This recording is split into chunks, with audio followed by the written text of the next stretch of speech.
Bonjour chers amis, je m'appelle Harold François Senssin, je suis spécialiste des énergies renouvelables photovoltaïques. Je suis le responsable de Sinus Énergie, une structure d'installation et de maintenance en énergie photovoltaïque au Bénin.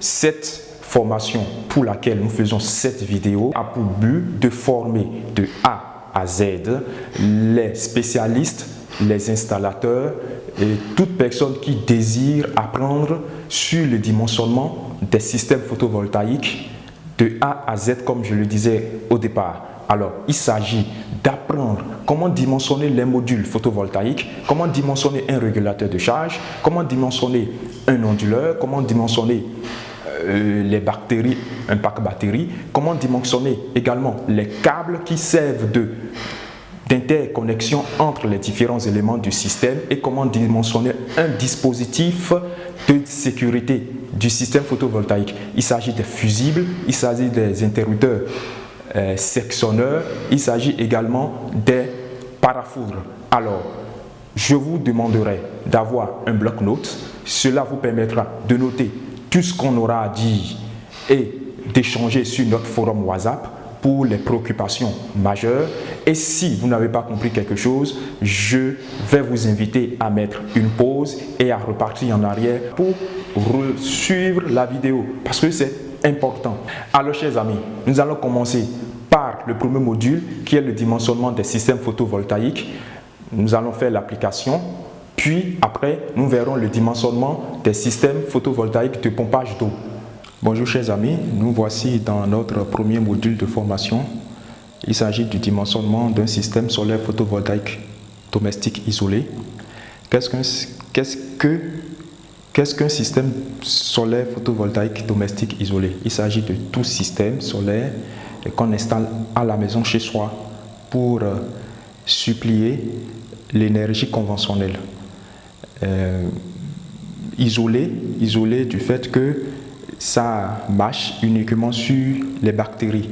Il n'y a pas d'autre source d'énergie d'appoint. Donc, c'est dans un village ou dans une localité où l'accès à l'énergie électrique n'est pas encore possible. L'accès à l'énergie électrique conventionnelle, bien sûr. Alors, nous allons apprendre comment dimensionner un tel système de A à Z, comme je l'avais dit au départ. Il s'agit d'apprendre à dimensionner les modules PV, d'apprendre à dimensionner le régulateur de charge, d'apprendre à dimensionner le pack bactérie, l'onduleur, les câbles, les dispositifs de sécurité et autres. Alors, sans plus tarder, nous allons voir le plan de notre formation. Nous allons dans un premier temps faire une introduction, puis voir la généralité sur un système solaire photovoltaïque domestique. Et dans la généralité, nous verrons le générateur PV, nous verrons le régulateur de charge, nous verrons les accumulateurs, nous verrons le convertisseur solaire, nous verrons les conducteurs solaires et éléments de protection. Et dans un deuxième temps, nous allons faire un bilan énergétique. Comment faire un bilan énergétique? Comment faire le choix des panneaux? Comment faire le choix du régulateur de charge? Comment choisir l'accumulateur, comment choisir l'onduleur et comment choisir les sections de câbles. Nous ferons une application de l'étude et le dimensionnement sur un logiciel Excel que nous avons conçu à cet effet. Puis après, nous allons conclure. Alors, regardez bien cette carte. C'est une carte de l'Afrique qui mentionne le taux, la quantité d'énergie reçue sur une surface de 1 mètre carré pendant une année entière. Vous allez voir sur cette carte que les couleurs varient d'une région à une autre. Ici, c'est très rouge. Là, c'est rouge, mais moins que cette partie-là. Ici, c'est une couleur jaune. Donc, ça varie au fait. Vous allez voir sur cette échelle que ça varie de 1800 à 2000 à plus de 2400.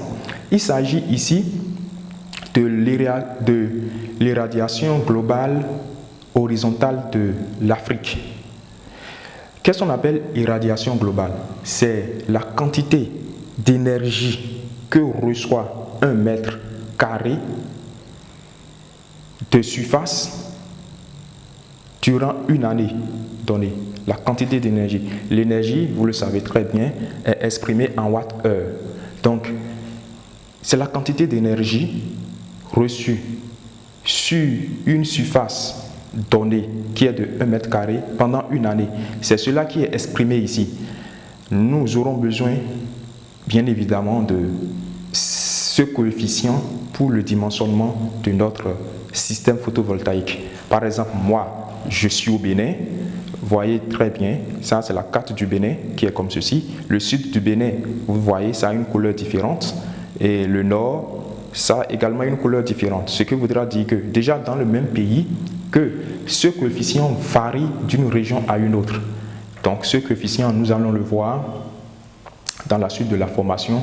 Il nous sera très utile. Retenez le nom, c'est l'irradiation solaire. Alors, un système solaire photovoltaïque domestique est constitué de quoi? De façon générale et de façon très simple, il est constitué d'un générateur, le voici, c'est des modules de PV. Un module PV, c'est un panneau PV. Un PV, c'est photovoltaïque, donc c'est constitué d'un générateur photovoltaïque. Ça peut être un panneau, ça peut être plusieurs panneaux montés en série ou en parallèle. C'est constitué des câbles. C'est constitué des câbles qui servent à interconnecter, le voici le numéro 2, les câbles qui servent à interconnecter les différents éléments du système. C'est constitué du régulateur de charge, le voici, le régulateur de charge, nous verrons ce à quoi ça sert. C'est constitué de l'onduleur, l'onduleur, le voici. C'est constitué de l'accumulateur d'énergie solaire, le voici, la bactérie. Et c'est constitué de la charge, ce à quoi le système alimente. Le système alimente quoi? Donc, voici la charge. Ici, la charge, nous avons représenté la charge par cette perceuse. Et puis, c'est également constitué des éléments de protection du système que nous verrons dans la suite de cette formation. Alors, un module PV ou le générateur photovoltaïque. C'est cette chose qui, en présence du soleil, fournit de l'énergie. On l'appelle panneau solaire, le voici, le panneau solaire. Il en existe prioritairement 2 sur le marché, commercialisés sur le marché, en grande à plus de 90% bien évidemment. Il y a les panneaux monocristallins et les panneaux polycristallins. Les voici. La différence entre les deux modules, c'est que 5 panneaux, par exemple, de monocristallin fonctionnent ou bien fournissent la même énergie que 6 modules polycristallins de la même capacité de 150. Donc 5 de mono égale à 6 de poly. Mais comprenons que les modules mono sont utilisés dans les zones où la température est moins chaude, c'est-à-dire là où l'irradiation solaire qu'on a vue au début est moins élevée.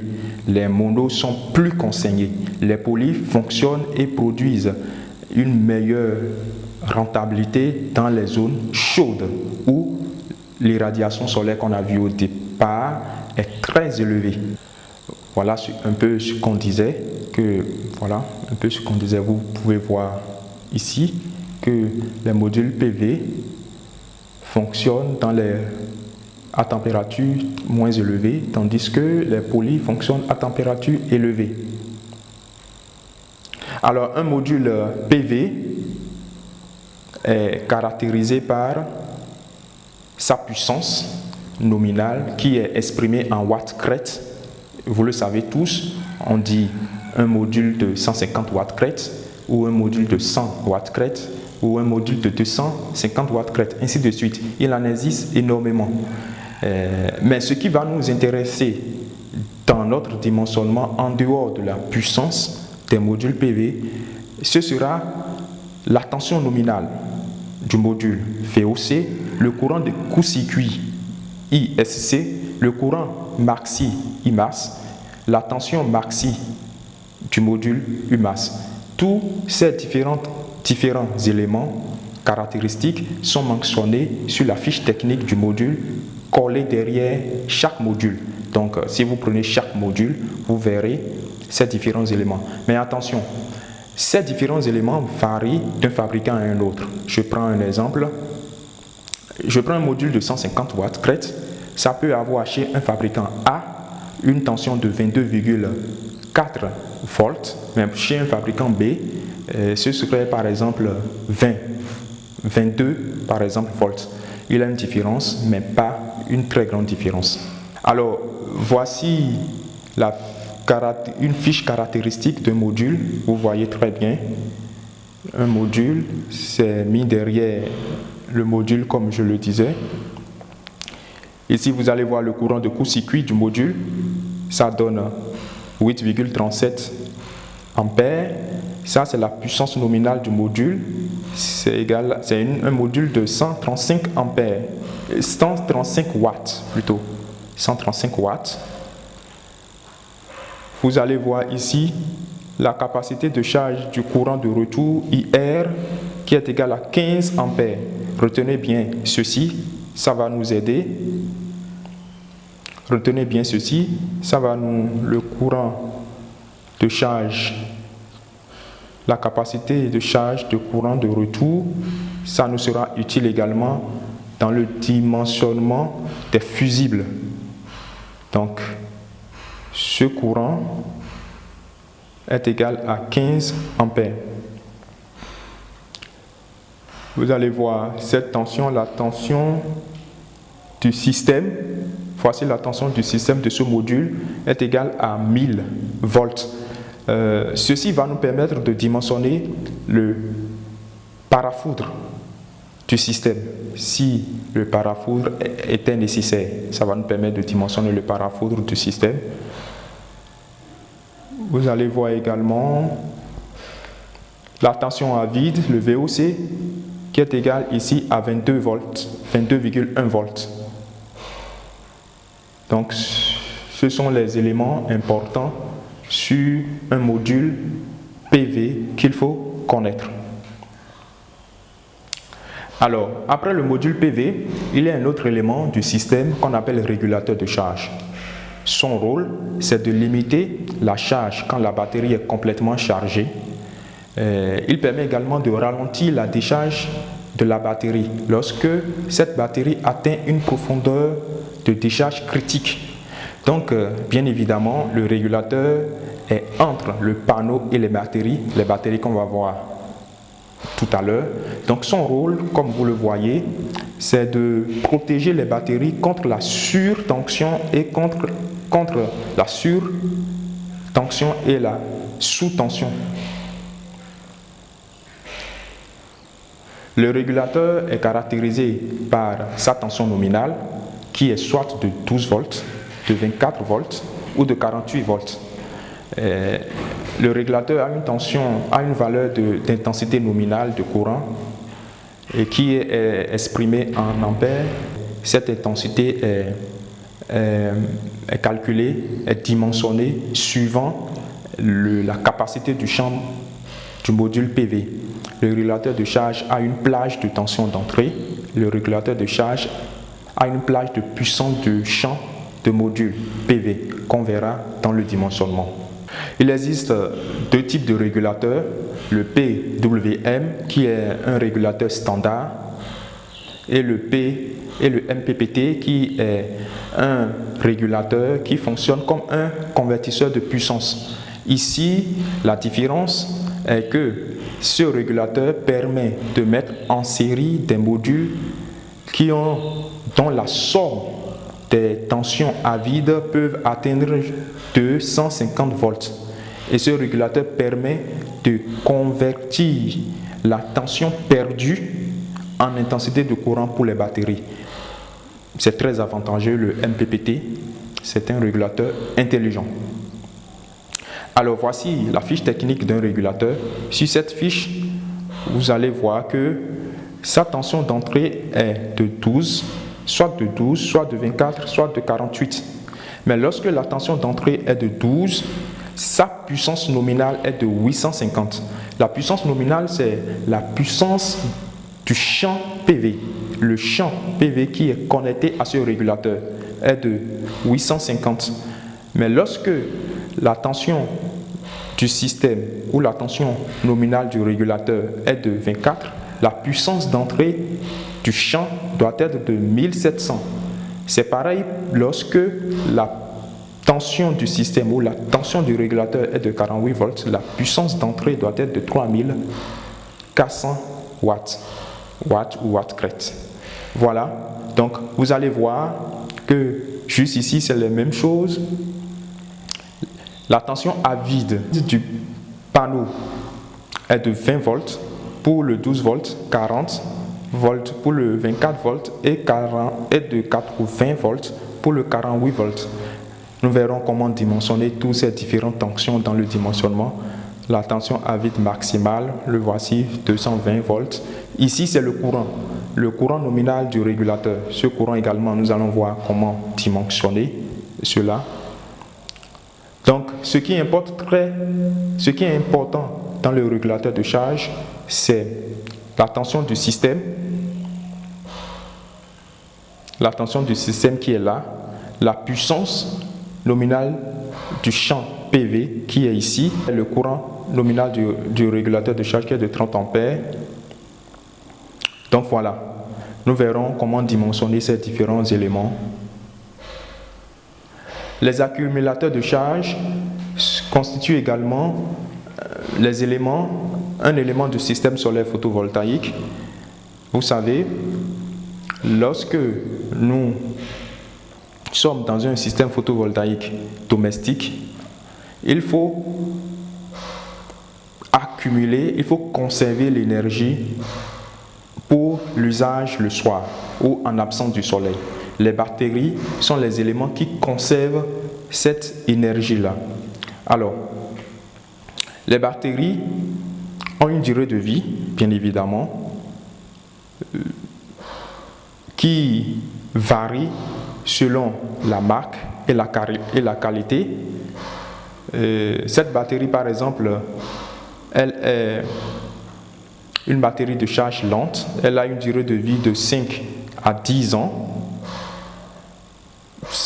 10 ans lorsque elle est utilisée dans les meilleures conditions possibles. 10 ans lorsqu'elle est utilisée dans les meilleures conditions possibles. Et nous voyons un peu en bas le nombre de cycles de charge et de décharge de la batterie, qui est de 500 au minimum et de 1000 au maximum. Donc, les batteries sont les accumulateurs. Elles permettent de conserver l'énergie et de l'utiliser en absence du soleil. Il y a les batteries à gel, les batteries à lithium-ion. Voilà. Les onduleurs. Les onduleurs constituent également l'onduleur également un élément du système photovoltaïque. C'est l'appareil qui convertit l'énergie, la tension continue en tension alternative. Il existe deux types d'onduleurs. Il y a l'onduleur quasi-sinus, le voici. Pour cet onduleur, il y a les appareils spécifiques qu'on peut utiliser avec le téléphone portable, les tablettes, l'éclairage à incandescence, le fer à repasser, la cafetière, le four, la radio et les postes téléviseurs cathodiques.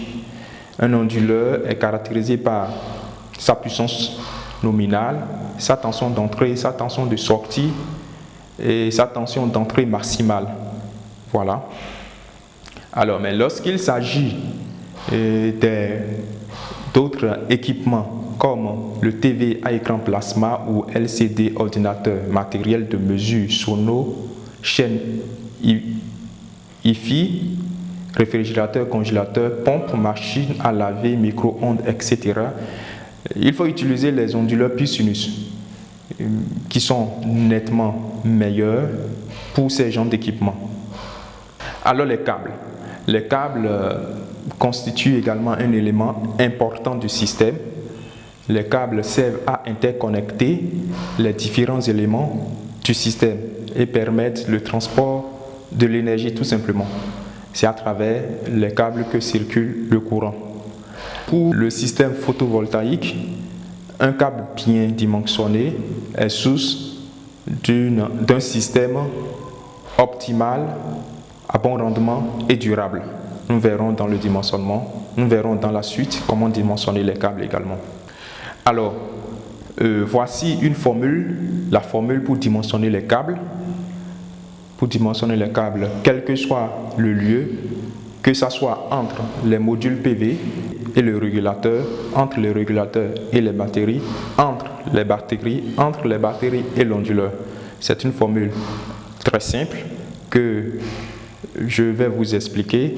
La section de câble qui est S doit être égale à ρ fois 2 fois L fois I fois DU fois U.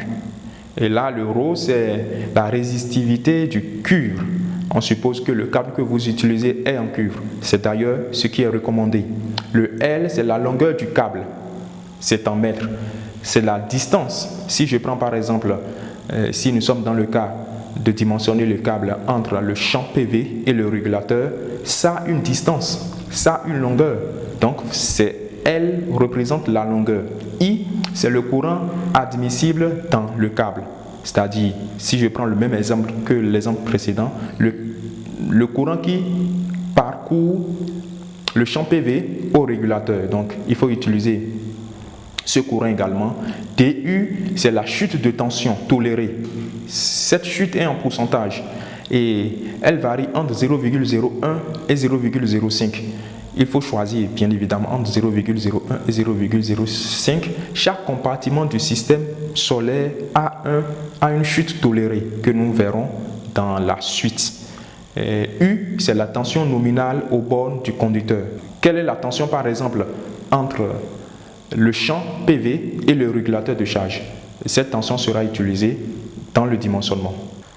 Alors, comme je le disais, le choix de la section de câble est aussi important dans l'optimisation des performances du système. Un câble solaire de section moins que la normale va chauffer et gaspiller suffisamment d'énergie destinée à être utilisée.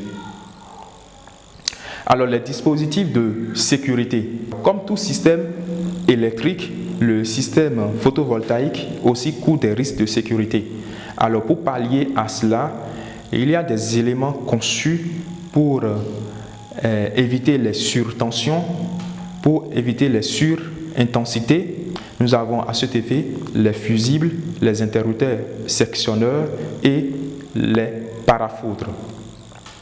Alors, voyons ce schéma. C'est un schéma type d'une installation.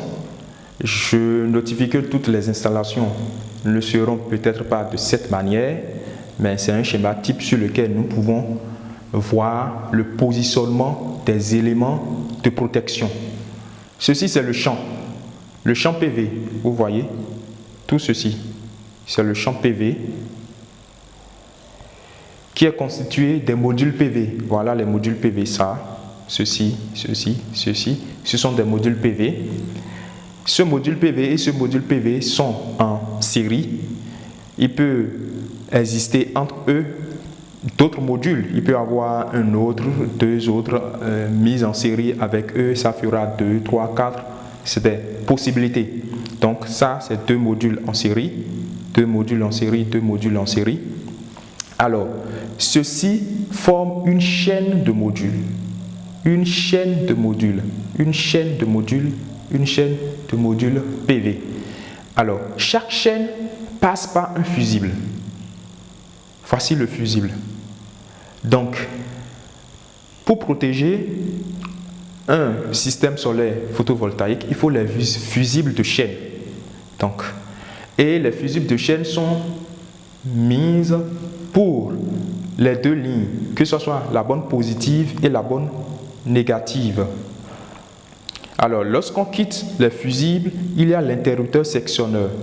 Le voici, l'interrupteur sectionneur qui est là.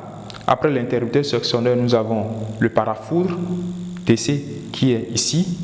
Lorsque nous quittons le parafoudre, nous tombons également sur un interrupteur sectionneur qui est là, un fusible, un interrupteur sectionneur, un parafoudre. Donc, c'est un schéma qui résume que il doit avoir des interrupteurs, des fusibles de chaîne, des fusibles de regroupement de chaîne. Voilà. Ceci, c'est un fusible de regroupement de chaîne qui est là.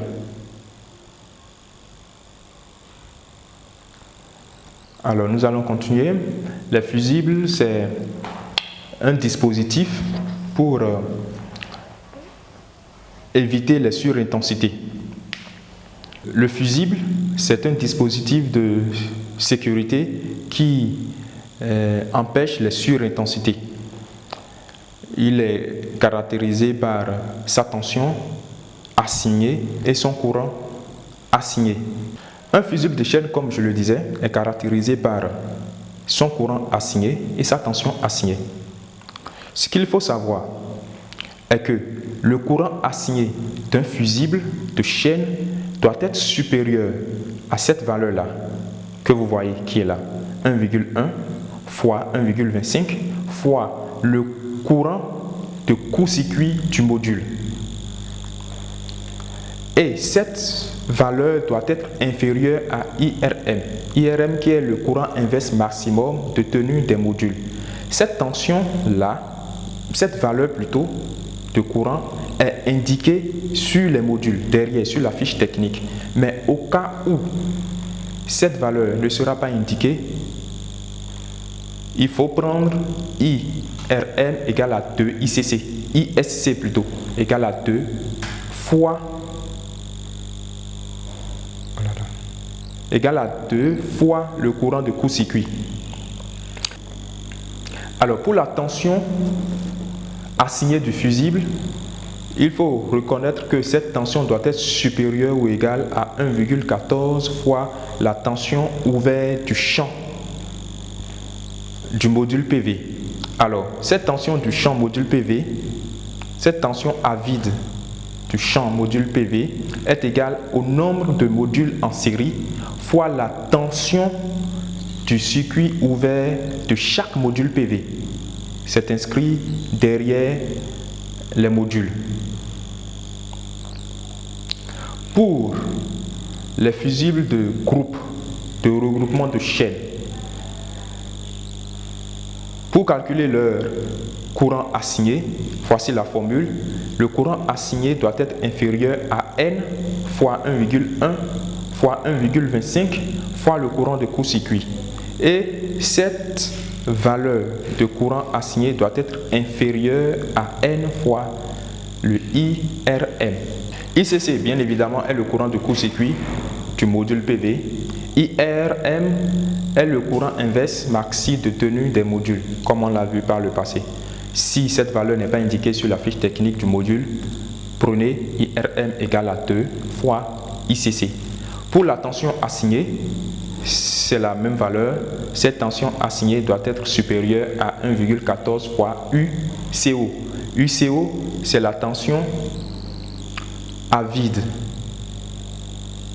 ou la tension à circuit ouvert du champ PV. Cette tension est égale à le nombre de modules PV en série qui est NS fois le VCO. VCO, c'est la tension à vide d'un module PV ou la tension à circuit ouvert d'un module PV. Alors, l'interrupteur sectionneur, c'est le voici là, le voici ici. À la sortie des fusibles, il est mis là.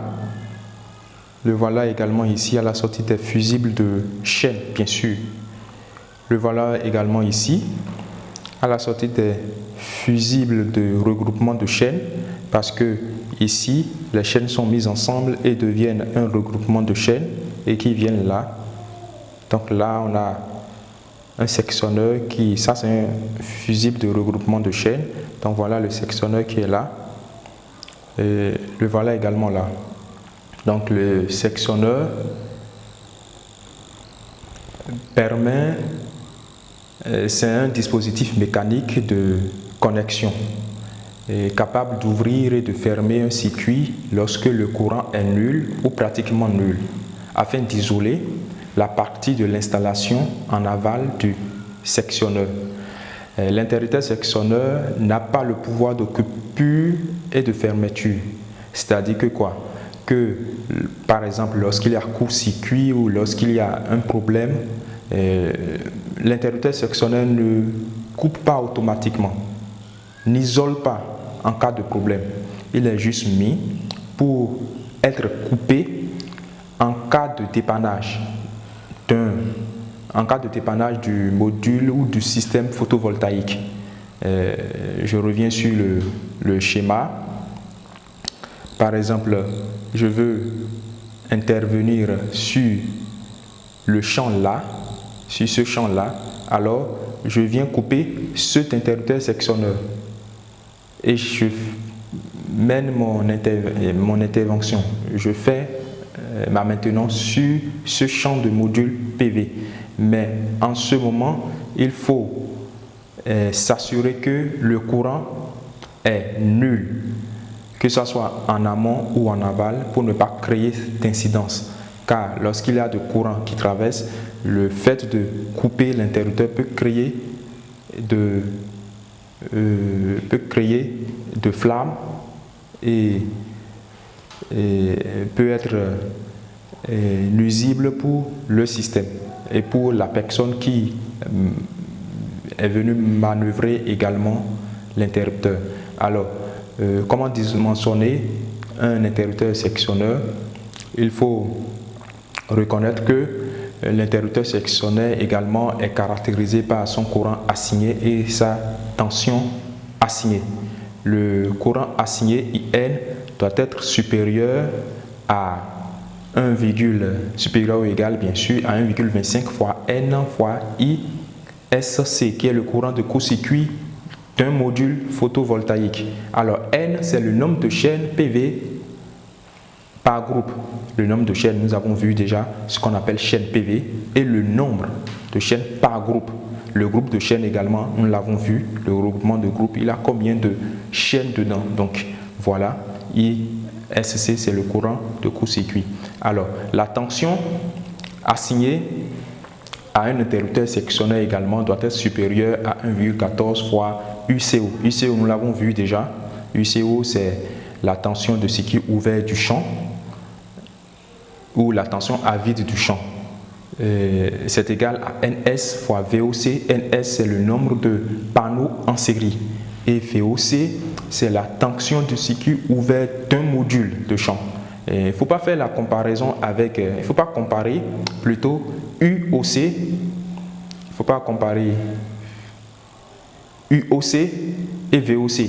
UOC, c'est la tension de circuit ouvert du champ PV, alors que VOC, c'est la tension de circuit ouvert du module PV. Donc, c'est différent. Voici un interrupteur sectionneur, voici comment cela se présente.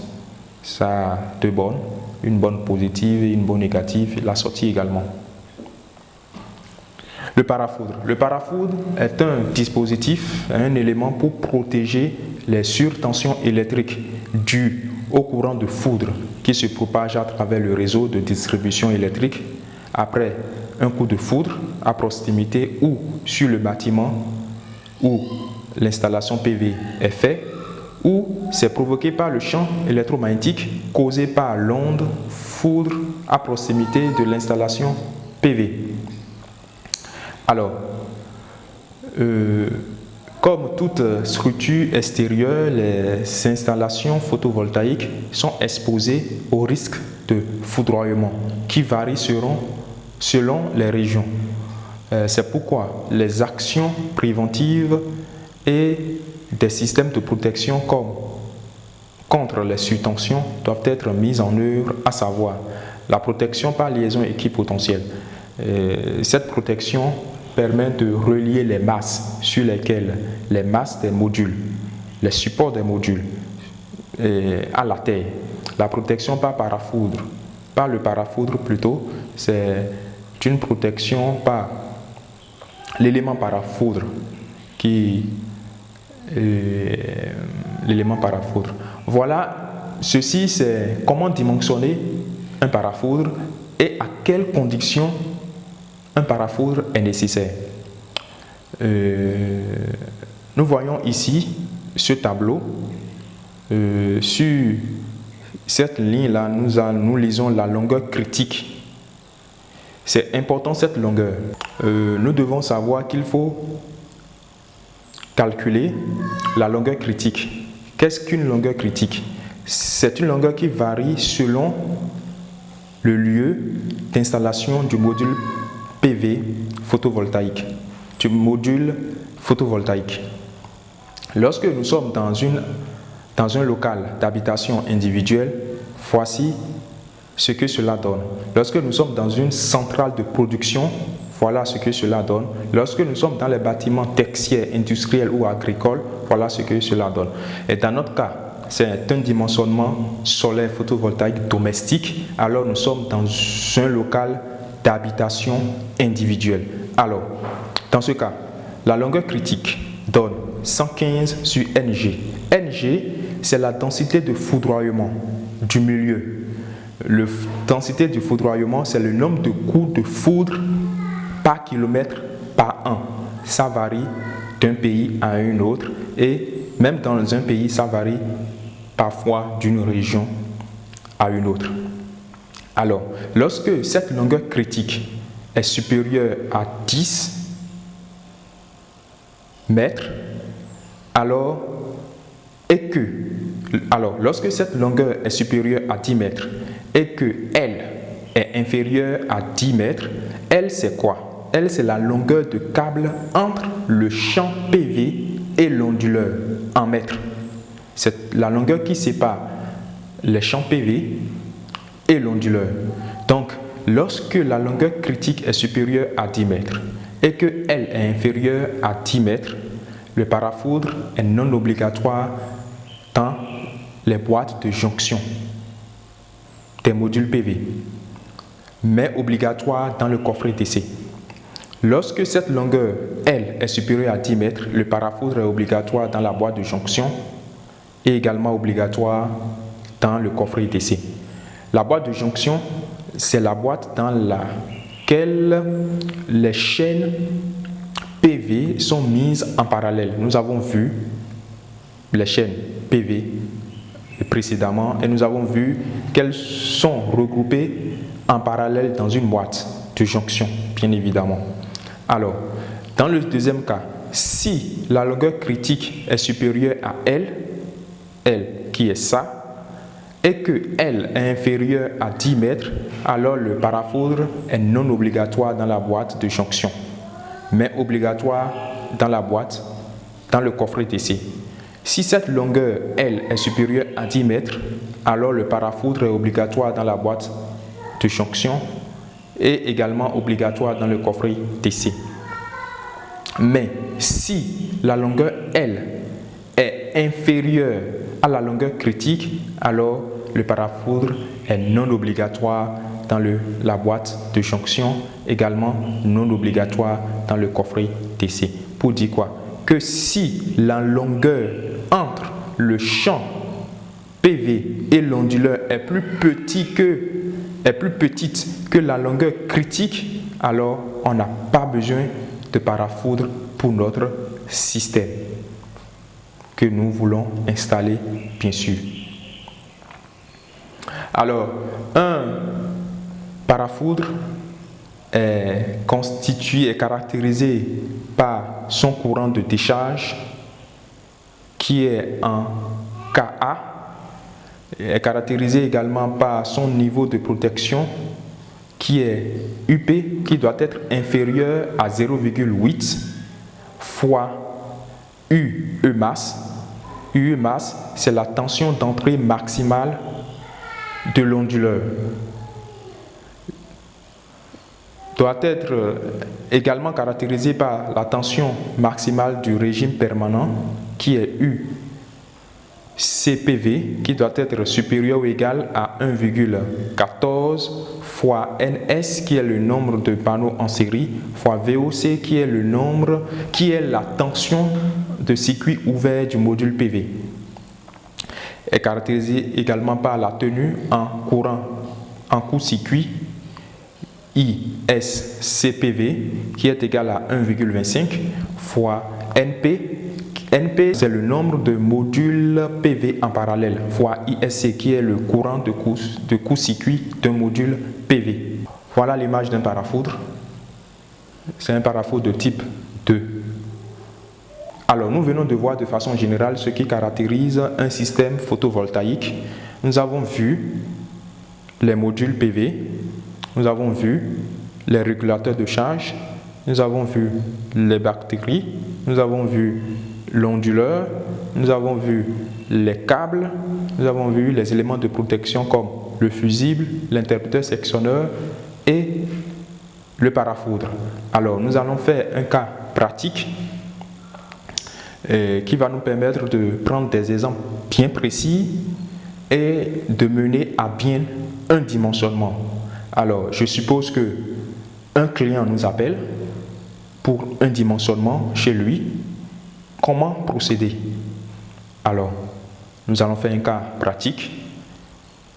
Lorsque un client vous appelle pour une étude et une installation d'un système solaire photovoltaïque à domicile, il vous faut une fiche technique, une fiche de dimensionnement.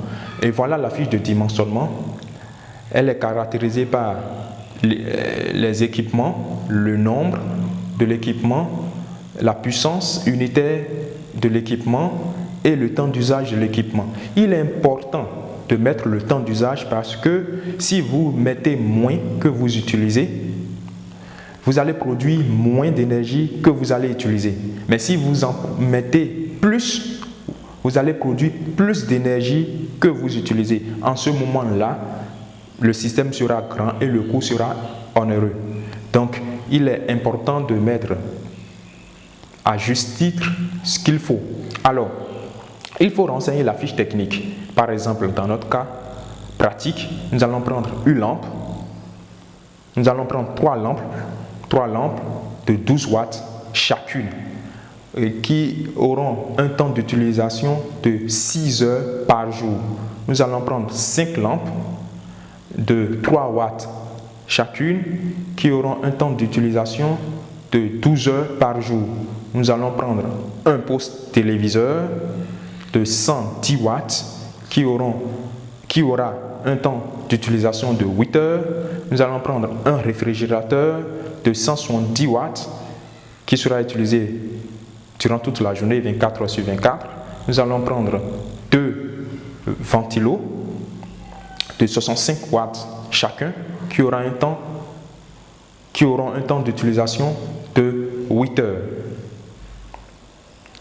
Alors, lorsque vous rentrez chez vous, après avoir bien rempli la fiche de dimensionnement chez le client, vous allez calculer la puissance nominale. La puissance nominale, dans notre cas, sera égale à quoi? Quand je prends la lampe de 12 watts, c'est 3 lampes de 12 watts. La puissance nominale va donner 3 fois 12, qui est 36. Les 5 lampes de 3 watts vont donner 5 fois 3 égale à 15. Le poste téléviseur de 110 watts va donner 1 fois 110 qui va donner 110 watts. Le réfrigérateur de 170 watts va donner, sa puissance nominale va donner 1 fois 170 qui va donner également 170. Et les 2 brasseurs de 65 watts vont avoir comme puissance nominale 2 fois 65, ça va donner 130 watts. Alors, lorsque nous finissons de calculer la puissance nominale, on va calculer la puissance nominale foisonnée. C'est quoi la puissance nominale foisonnée? La puissance nominale foisonnée est due à un coefficient d'utilisation qu'on appelle facteur d'utilisation qui est spécifique à certains appareils, comme les appareils dotés de bobines ou les machines qui ont un facteur d'utilisation égal à 0,1. Quand nous prenons la lampe, ce sont des lampes LED, et leur facteur d'utilisation est égal à 1. Donc la puissance nominale foisonnée est égale à 1 fois 36. Même chose pour les lampes de 3 watts. Pour le poste téléviseur LED, c'est la même chose, son facteur d'utilisation est égal à 1. Mais lorsque nous prenons un réfrigérateur par exemple, son facteur de puissance est égal à 0,8. Ce qui fait que pour calculer sa puissance nominale foisonnée, il faut faire 0,8 fois sa puissance nominale qu'on avait calculée avant, qui a donné 170. Donc 0,8 fois 170 qui donne 136 watts. La même chose pour les brasseurs. Donc 0,8 fois 130 qui donne 104 watts. Après, nous allons calculer la puissance nominale foisonnée totale journalière consommée par l'installation. Il s'agit de mettre ensemble toutes les puissances nominales foisonnées qu'on a calculées par le passé, que ce soit pour la lampe de 12 watts, que ce soit pour la lampe de 3 watts, que ce soit pour le poste téléviseur, pour le réfrigérateur, pour le brasseur. On calcule tout ensemble. Et cela nous donne quoi? Cela nous donne 401 watts. 401 watts. On avait trouvé 36 avant, plus 15, 36 ici, plus 15, plus 160, plus 110, plus 136, plus 104. C'est ça ici. Donc ça donne 401 watts. Ça, c'est la puissance nominale foisonnée totale journalière consommée par l'installation. Après cette puissance, il faut calculer l'énergie réelle journalière consommée par récepteur. Chaque récepteur, lampe de 12 watts, lampe de 3 watts, poste téléviseur, réfrigérateur, brasseur, consomme une énergie. Et l'énergie, vous le savez, la formule, c'est la puissance fois le temps. Ici, ce sera la puissance nominale foisonnée fois le temps. Nous avons vu sur la fiche technique que le client souhaite utiliser pendant 6 heures sa lampe de 12 watts. Donc, on va tout simplement faire 6 heures fois 36, ce qui donne 216 watts-heure, parce que nous sommes en énergie.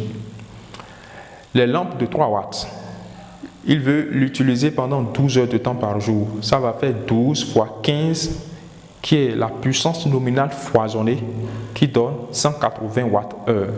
Le poste téléviseur, il veut l'utiliser pendant 8 heures de temps par jour. Donc ça fait 8 fois 110 watts, ce qui donne 880 watts-heure. Le réfrigérateur, il utilise 24 heures sur 24. Donc ça va faire 24 fois 136, qui est les 136 sont la puissance nominale foisonnée, bien sûr. Donc ce qui va donner 3264 watts-heure. Les brasseurs, ils veulent l'utiliser pendant 8 heures de temps par jour. Donc ça va faire 8 fois 104 watts, ce qui va donner 832 watts-heure par jour. Alors lorsque nous finissons de calculer cette énergie, nous allons calculer maintenant l'énergie réelle totale journalière consommée par l'installation. Il suffit juste de faire la somme des énergies consommées par chaque récepteur, les lampes, le poste téléviseur, le réfrigérateur et le brasseur. Alors nous avions trouvé en temps 216 watts-heure, 180 watts-heure, 880 watts-heure, 3264 watts-heure et 832 watts-heure.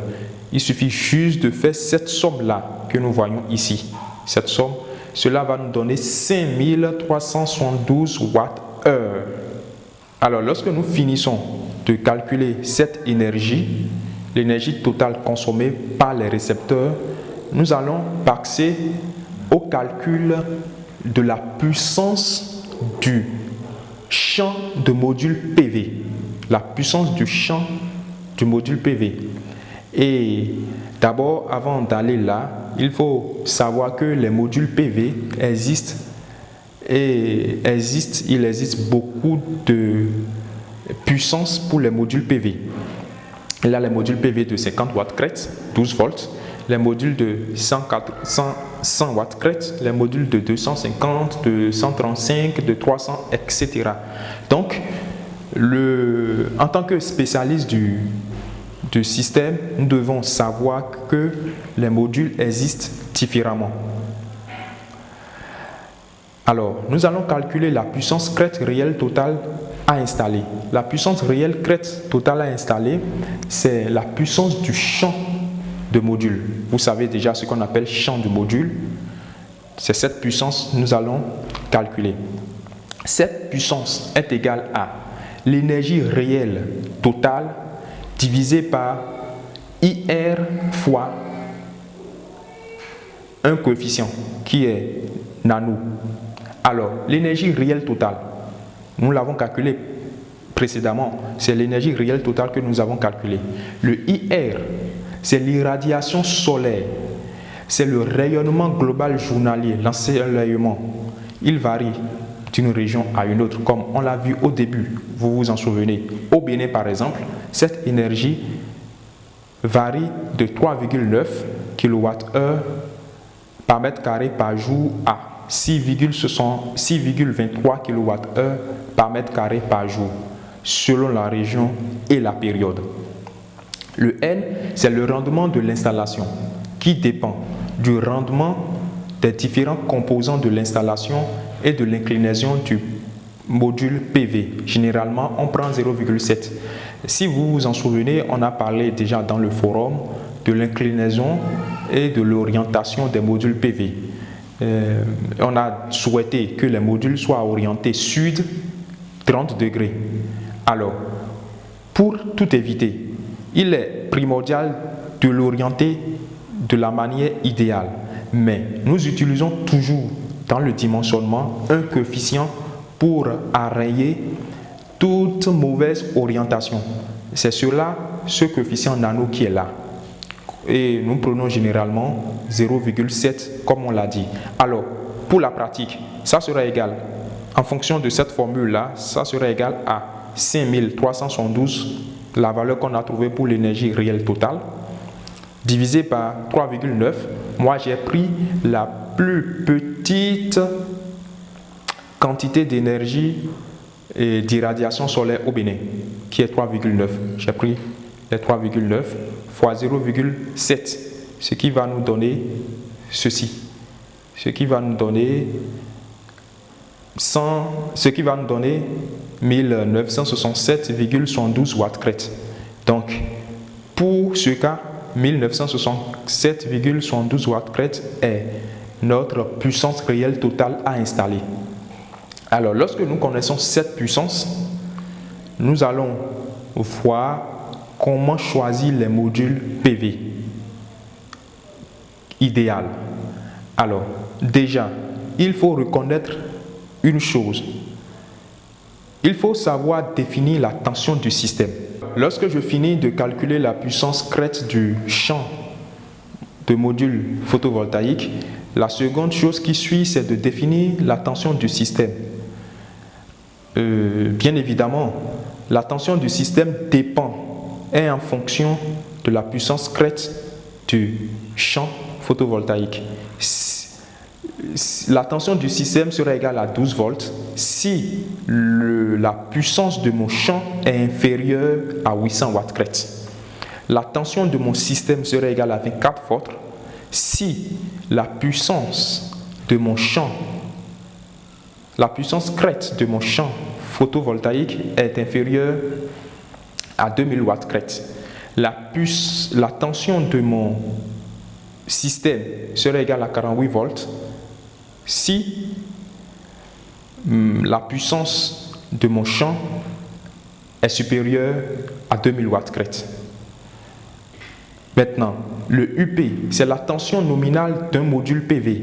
Soit c'est de 12 volts, soit c'est de 24 volts. Pour les modules PV inférieurs à 200 watts crête, la tension nominale est de 12 volts. Je donne un exemple. Un module PV de 50 watts crête, un module PV de 100 watts crête, un module PV de 150, ainsi de suite, 150, 170. Il faut que ça soit inférieur à 2000 watts crête. Ont tous une tension nominale de 12 volts. Mais lorsque le module PV est supérieur ou égal à 2000 watts crête, sa tension nominale est de 24 watts, est de 24 volts. Un exemple, je prends un module PV de 250 watts crête. Sa tension nominale est de 24 volts. De 250, de 200 même, de 300, de 305, ainsi de suite. Sa tension nominale est de 24, systématiquement de 24 volts. Alors, comment faire le choix des panneaux solaires photovoltaïques ou des modules PV? Il faut calculer le nombre de modules PV en série. Comment faire ce calcul-là? Il faut tout d'abord choisir le module PV que je veux installer. Est-ce un module de 150 watts crête? Est-ce un module de 100 watts crête? Est-ce un module de 300 watts crête? Le choix revient au technicien. Dans notre cas, nous avons souhaité installer un module de 150 watts crête. Un module de 150 watts crête. Et nous avons vu déjà que si le module est de 150 watts crête, la tension nominale est de 12 volts. Nous avons calculé également la puissance crête totale de notre champ qui est de 1967,72 watts crête. Cette tension est inférieure à 2000 watts crête, ce qui veut dire systématiquement que la tension du système est de 24 volts ou 48. Mais l'idéal est de choisir 24 volts, ce que nous allons faire. Alors, NS est égal à 24 divisé par 12 selon la formule qui est là, la tension du système divisé par la tension d'un module. La tension du système est égale à 24, la tension de notre module est égale à 12 à cause du choix qu'on a fait qui est de 150 watts crête. Donc 24 divisé par 12 donne 2. Alors, le nombre de modules en parallèle. Comment choisir le nombre de modules en parallèle? Voici la formule.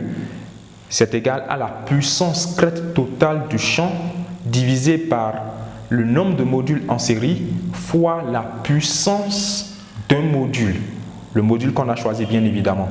Si nous prenons notre exemple, ça serait égal à 1967,76 divisé par, entre parenthèses, 2 fois 150.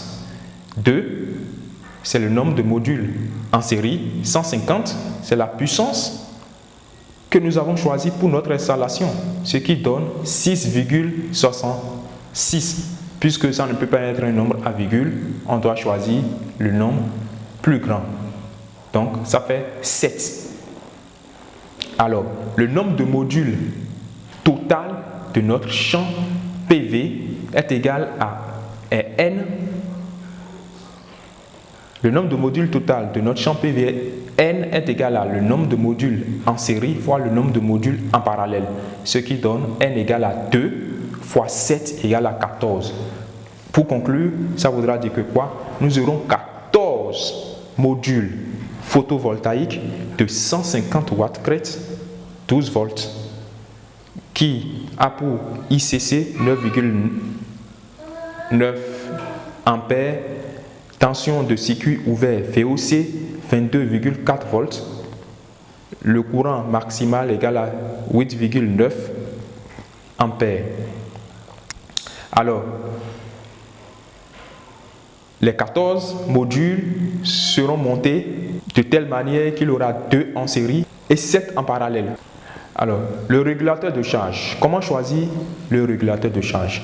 Le régulateur de charge doit vérifier certaines compatibilités, à savoir compatibilité au niveau du courant. Son courant nominal I du régulateur doit être supérieur ou égal à 1,25 fois NP. NP, c'est le nombre de modules en parallèle, fois ISC. ISC, c'est le courant de court-circuit du module, divisé par NRP, c'est le nombre de régulateurs utilisés. Donc, voilà les explications qui sont là. Le nombre de régulateurs utilisés, voilà.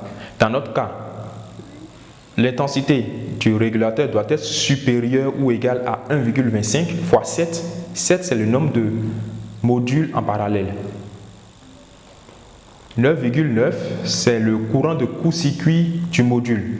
Je rappelle que ces différentes caractéristiques, courant de court-circuit, courant de circuit ouvert et autres, varient selon le concepteur du module. Donc, lorsque vous voulez faire votre dimensionnement, vous devez vous rapprocher par exemple d'un concepteur, prendre un modèle type et faire le dimensionnement en fonction. Donc, lorsque on fait le calcul, on trouve que le courant nominal du régulateur doit être supérieur ou égal à 63,9 ampères. Alors pour la tension du régulateur, la tension nominale du régulateur est égale à la tension du système. C'est systématique. Et nous avons déjà déterminé la tension du système qui est égale à 24 parce que la puissance crête totale du champ est inférieure à 2000, si vous vous en souvenez. Alors, cette tension du régulateur doit être égale à la tension du système, doit être inférieure à NS, qui est le nombre de panneaux en série, fois VOC, qui est la tension de circuit ouvert d'un module PV. Lorsque nous faisons cette application, la tension du système est égale à 24. Lorsque je fais le nombre de modules en série qui est égal à 2 fois la tension de circuit ouvert qui est égale à 22,4, je trouve 44,8 volts. Or, la tension du système est égale à 24 volts qui est inférieure à 44,8 volts. Donc, ça peut aller. La plage de fonctionnement du régulateur. Il est important également de définir et de dimensionner la plage de fonctionnement du régulateur. Cette plage de fonctionnement du régulateur est une tension, la tension d'entrée acceptable par le régulateur, la plage, le mini et le maxi. Cette tension doit être supérieure à 1,14 fois le nombre de modules en série fois la tension de circuit ouvert d'un module. Lorsqu'on fait le calcul, le nombre de modules en série, c'est 2. La tension de circuit ouvert d'un module, c'est 22. De notre module qu'on a choisi, c'est 22,4 volts.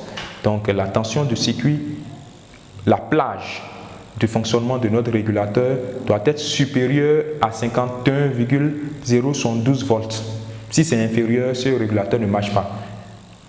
La puissance maxi PV. La puissance maxi PV, c'est la puissance maximum que peut accepter le régulateur. Alors, cette puissance est supérieure ou égale à la puissance watt-crête. Or, la puissance watt-crête est égale à 1967,72 watt-crête, bien évidemment. Donc, toutes ces indications sont inscrites sur la fiche technique du régulateur.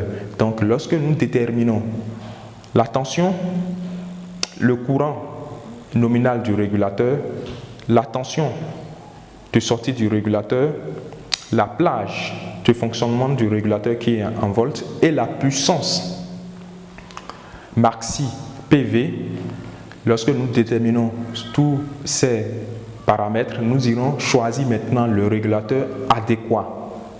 Alors, dans notre cas, nous avons besoin d'un régulateur de charge MPPT 150 110 12 24. C'est le 24 qui nous intéresse. 110, c'est le courant du régulateur, 110 ampères. 150, c'est la tension maximale de circuit ouvert qu'on a calculé, si vous vous en souvenez. Les 2000 watts crête, qui est la puissance maximale du champ photovoltaïque, on avait trouvé 1900 et quelques. Donc, la valeur commerciale est 2000 watts crête sur le régulateur. Donc, sur un régulateur de charge, on a toutes ces informations. On a ces informations, on a le courant du régulateur, qui sont 10, qui est un courant, qui est la valeur commerciale. Nous on avait trouvé 69 et quelques. La tension du régulateur 24, c'est bien évidemment ce qu'on a trouvé. La puissance maximale du module PV 2000, qui est supérieure à la puissance que nous avons trouvée, qui est de 1900 et quelques watts crête. Donc voilà. Après le régulateur de charge, il faut dimensionner le pack bactérie. Comment dimensionner le pack bactérie? Il faut d'abord calculer la capacité totale du pack batterie. Et c'est cette formule qui est donnée par ici. Pour calculer la capacité totale du pack batterie, il faut faire l'énergie réelle totale qu'on a calculée fois N. N, c'est le nombre de jours d'autonomie du système. L'idéal est de prendre 3 jours. Pour calculer la capacité totale du pack batterie, on fait l'énergie réelle totale du système, ce qu'on a calculé, fois N. N, c'est le nombre de jours d'autonomie du système. L'idéal est de prendre 3 jours. Ça veut dire quoi? Que lorsque j'utilise, il y a soleil toute la journée et que j'utilise mon système dans cette journée, je peux l'utiliser le lendemain et le surlendemain, même si le soleil, même s'il pleut durant les 2 prochains jours. Donc, c'est ce que cela veut dire. Donc, lorsque je le multiplie par N, je le divise par TS, qui est la tension du système, vous le savez très bien. Bêta. Bêta est la profondeur de décharge autorisée pour la batterie. Le cas idéal est de prendre 0,50. Mais on peut aller jusqu'à 0,60, 0,70, 0,60 ou 0,7. Le RB, c'est le rendement de la batterie. Le rendement de la batterie, de façon claire ou de façon universelle, une batterie a un rendement de 0,8. Le R onde, c'est le rendement de l'onduleur. Ça varie d'un onduleur à un autre. Mais un bon onduleur, puis sinus, a un rendement de 0,9, 90%. Alors, si nous appliquons cette formule, on aura 5372 qui est notre énergie totale que nous avons calculée, fois 3 jours, divisé par 24 qui est la tension du système, fois 0,65 qui est la profondeur de décharge de la batterie que j'ai choisie, fois 0,8 qui est le rendement de ma batterie, 0,8 qui est le rendement de ma batterie, fois 0,9 qui est le rendement de l'onduleur. Alors, lorsque je fais le tout, je trouve 1434,82 ampères-heure. Ça, c'est la capacité du pack bactérie. Alors, lorsque je trouve cette capacité, je dois trouver combien de batteries de temps il me faut. Si je choisis, par exemple, utiliser les batteries de 150 ampères-heure qui ont une tension aux bornes TB égale à 12 volts, je vais calculer d'abord le nombre de batteries en parallèle. Pour le faire, ça va être égal à CT divisé par CB. CT, c'est la capacité totale du pack batterie que j'ai calculé précédemment. CB, c'est la capacité du batterie que j'ai choisi. J'aurais pu choisir 100 ampères-heure ou j'aurais pu choisir 220 ampères-heure, mais j'ai choisi 150. Alors, lorsque je fais les 1434,82 ampères-heure que j'ai calculé précédemment, divisé par 150 ampères-heure, la batterie que j'ai choisie, la capacité de batterie que j'ai choisi installée, je trouve 9,56, ce qui donne 10. Alors, j'aurai 10 lignes de batterie en parallèle. Alors, comment trouver le nombre de batteries en série? Le nombre de batteries en série est tout simplement égal à la tension du système TS divisé par la tension aux bornes de la batterie. La tension du système, on le sait, c'est 24. La tension aux bornes d'une batterie, les 12 qui sont là, donc ça fait 2. Alors le nombre de batteries en série est 2.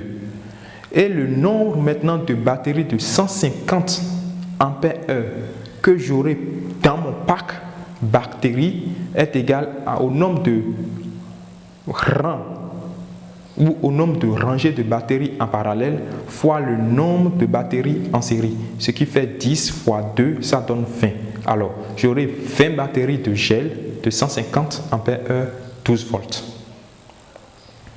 Alors, lorsque je finis de dimensionner mon pack batterie, il faut que je choisisse maintenant mon onduleur. Ce qu'il faut savoir, c'est qu'il y a des récepteurs, certains récepteurs qui ont un courant d'appel fort, 2 fois, 3 fois, voire 4 fois plus élevé que leur courant d'appel ordinaire. Dans notre cas, souvenez-vous des équipements que nous sommes en train de dimensionner. Il s'agit des lampes de 12 watts, des lampes de 3 watts, un poste téléviseur de 150 watts, un réfrigérateur et un brasseur. Nous avions déjà calculé avant la puissance nominale foisonnée et ça a donné 36 pour les lampes de 12 watts, ça a donné 15 watts pour les lampes de 3 watts, ça a donné 110 watts pour le poste téléviseur, ça a donné 136 watts pour le réfrigérateur et ça a donné 104 watts pour le brasseur. Alors, pour calculer la puissance de démarrage de ces équipements, il faut juste multiplier la puissance nominale foisonnée par le coefficient de démarrage. Pour les lampes et pour le poste téléviseur LED, la puissance de démarrage est de 1. Donc finalement, la puissance de démarrage de ces 3 éléments redonne la même chose. 36 ici, 15 ici et 110 watts ici. Mais pour le réfrigérateur, la puissance de démarrage du réfrigérateur est 3 fois supérieure à la puissance nominale foisonnée. Ce qui fait que je dois avoir 3 fois ceci, qui donne 408 watts. Pour le brasseur, c'est 2 fois plus élevé. Donc ça fait 2 fois 104, ce qui donne 208 watts. Alors, la puissance totale de démarrage des récepteurs que je veux dimensionner sur le système est égale à la somme des puissances de démarrage de chaque récepteur. Donc, lorsque je fais la somme de tout ceci, je trouve 777 watts crête. Et c'est cette puissance qui va nous permettre de définir la puissance de mon onduleur. Parce que l'onduleur doit être supérieur, la puissance de l'onduleur bien évidemment, doit être supérieure à la puissance totale de démarrage de mon installation. Donc la puissance de l'onduleur qui est là doit être supérieure à 777 watts, soit 1000 watts. Donc je prends une puissance de mon onduleur égale à 1000 watts. Et un onduleur est caractérisé par sa tension d'entrée, sa tension de sortie, comme on l'avait dit. Donc j'ai un onduleur puis sinus, par exemple, de 24 volts, 220 volts, 1000 watts. Parfois, il faut reconnaître que les puissances des onduleurs sont exprimées en VA ou en KVA. Notons juste que 1 watt est égal à VA fois cosinus phi avec cosinus phi égale à 0,8. Cosinus phi, c'est le facteur de puissance d'un équipement. Donc, si je prends un onduleur de 1000 watts, c'est égal à 1200 VA. Donc, or, 1 kVA égale à 1000 VA. Donc, on peut également dire que 1200 VA égale à 1,2 kVA. Tout simplement. Ce sont des convections. Alors, comment choisir la section des câbles? Nous avions déjà vu au début la formule générale. Maintenant, cette formule les différents éléments varient. Surtout, la chute de la tension varie d'une partie du système à une autre. Quand je prends par exemple la section de câble entre les chaînes PV et la boîte de jonction, les chaînes PV et la boîte de jonction, vous savez déjà ce qu'on appelle chaîne de PV, la boîte de jonction. Alors, il faut faire ρ fois 2 fois L fois I. L, c'est la distance. Donc, ça voudra dire la distance entre la boîte de jonction et les chaînes PV. Le courant ici, vous le voyez très bien, dans cette partie du système sera égal tout simplement à 1,25 fois ICC ou ISC. C'est le courant de court-circuit. La chute de tension exprimée dans cette partie du circuit sera égale à 0,01. Alors, lorsque j'applique cette formule, notons que nous sommes avec le cuivre et la résistivité du cuivre est égale à 0,0171. Alors, la section du cuivre serait égale à 0,0171 fois 2 fois 6. 6, c'est la longueur pour mon système entre les chaînes PV et la boîte de jonction. Donc, égal à 6 fois 1,25 fois 9,9. Ça, c'est mon courant de court-circuit qui est là, divisé par 0,01, qui est la chute de tension que j'ai dit ici, là, qui est ça, fois 24. 24, c'est la tension du système, qui est 24. Donc, ceci nous donne 10,58, soit 10, parce qu'il y a les sections commerciales. Je vais rappeler les sections commerciales. Il y a 1,5, les sections commerciales pour les câbles. Il y a 1,5, il y a 2,5, il y a 4, il y a 6, il y a 10, il y a 16, il y a 25, il y a 35, il y a 50, il y a 110, il y a 95, il y a 120, il y a 150, il y a 185 et puis 240. Alors, lorsque je trouve 10,58, c'est plus préférable pour moi de choisir 10 mm que d'aller choisir 16. Alors, la section de câble entre la boîte de jonction et le régulateur de charge, c'est la même formule. Ce qui diffère, c'est le courant, la valeur du courant et la chute de la tension. La valeur de l'intensité du courant ici serait égale à 1,25 fois le courant de court-circuit fois le nombre de modules en parallèle, le nombre de modules PV en parallèle. Et la chute de tension ici serait égale à 0,05. Donc, je reprends la même chose, 0,0771 fois 2 fois 7,5. 7,5, c'est la longueur du câble entre la boîte de jonction et les régulateurs. Pour moi, mon système, ça peut être différent chez chacun.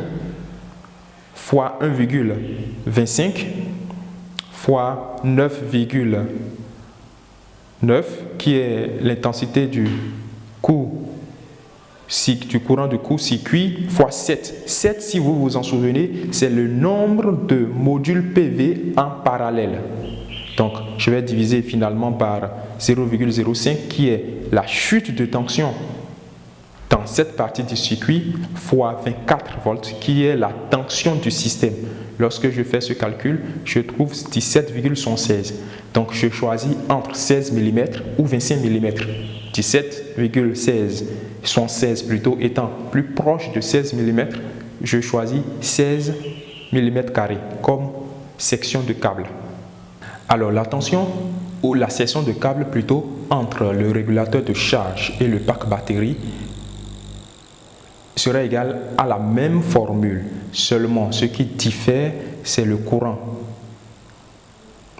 qui doit traverser cette section de câble qui vaut ceci, 1,25 fois le courant de court-circuit fois le nombre de modules en parallèle et la tension de chute qui est égale à 0,3. La formule donne ceci. je prends 2 mètres entre le régulateur et le pack batterie. Alors lorsqu'on fait le calcul, on trouve 8,22, soit une tension de 10 mm². La tension de la section de raccordement des batteries avec les COS, mettre les batteries en série ou en parallèle. Comment trouver cette section? C'est la même formule. Ce qui diffère toujours, c'est l'intensité du courant et puis la tension de chute. Ici, dans ce cas, l'intensité du courant serait égale à la capacité de la batterie, d'une batterie en fait. Dans notre cas, c'est une batterie de 150 watts, 150 ampères plutôt. Donc cette capacité divisée par 10 fois le nombre de modules, le nombre de batteries en parallèle. Le nombre de batteries en parallèle égale à 10. Donc 150 divisé par 10 fois 10 encore est le courant dans notre pack batterie. Je le multiplie par la longueur du câble de raccordement qui est égal à 0,4. Vous savez que les câbles de raccordement ne sont pas trop grands. Donc 0,4 lorsqu'on fait tout ceci. Et en utilisant une tension de chute égale à 0,1, je trouve 8,55, soit une section de câble égale à 10 mm². Alors, la section de câble entre le pack batterie et l'onduleur est calculée de la même manière, la même formule. Ce qui diffère toujours, c'est l'intensité du courant qui traverse cette section de câble et la tension de chute admissible.